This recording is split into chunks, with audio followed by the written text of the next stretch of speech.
인플레이션 공포가 올해에 이어 내년까지 이어질 거란 우려가 커지고 있습니다. 특히 서민 생활과 직접적으로 맞닿아 있는 이른바 밥상 물가가 고공행진하면서 민생이 위협받고 있습니다. 신선미, 박승환 기자가 차례로 짚어봅니다. 소비자 물가가 10월 3.2%, 11월 3.7%를 기록하면서 2개월 연속 3%를 넘어섰습니다.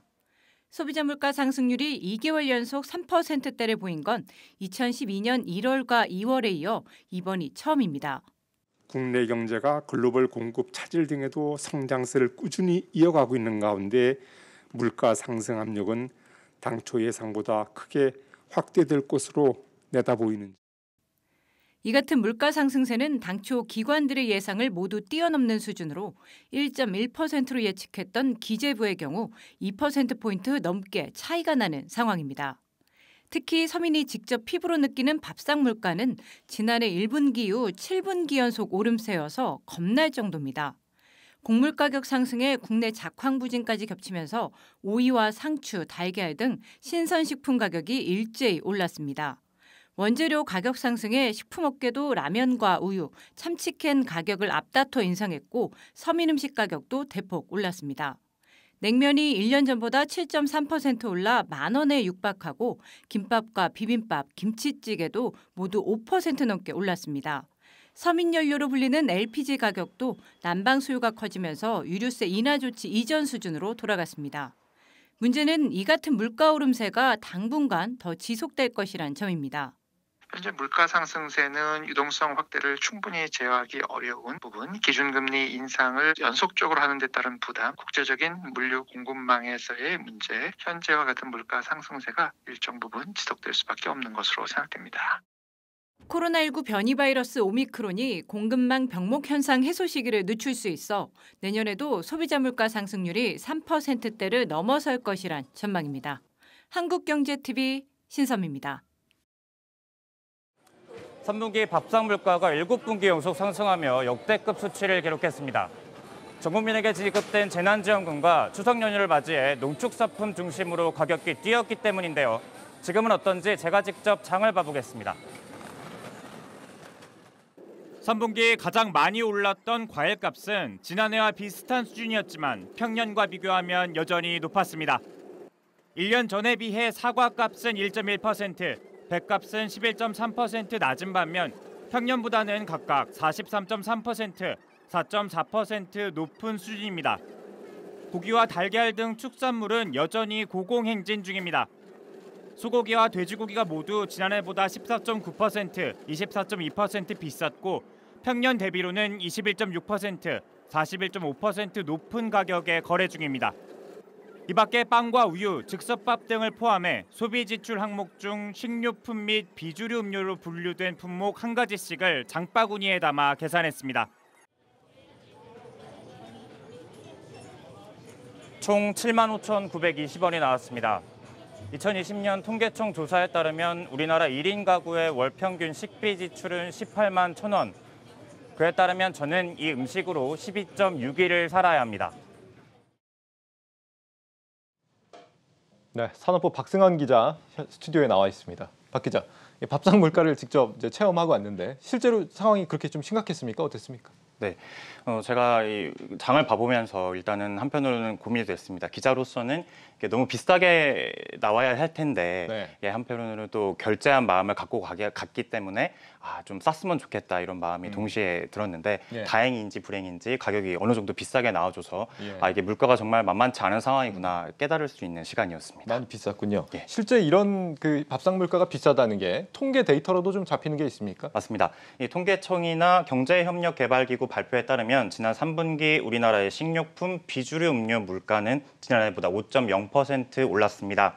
식료품과 비주류 음료에는 과일이나 농축산품 외에도 곡물이나 각종 가공식품이 포함되는데 식생활의 필수적인 품목이어서 통상 밥상 물가라 불립니다. 가격이 아무리 오르더라도 절약하는 데 한계가 있고 구매가 잦은 품목이어서 소비자들이 민감하게 반응합니다. 이 식료품 물가가 5% 올랐다. 5%면 어느 정도 수준이에요? 예, OECD 38개국 가운데 5번째로 높은 수준입니다. 우리나라보다 위에는 터키나 콜롬비아, 호주, 멕시코 등의 나라가 있는데요.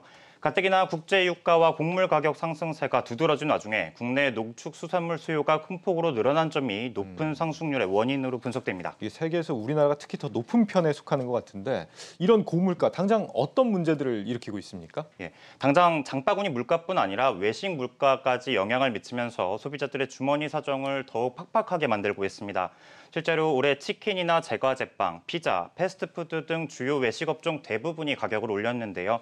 치킨업계 1위인 교촌치킨이 지난 11월 가격을 올렸고요. 제빵업계 점유율 절반이 넘는 파리바게트와 뚜레쥬르, 올 한 해 2번이나 값을 올린 롯데리아가 대표적입니다.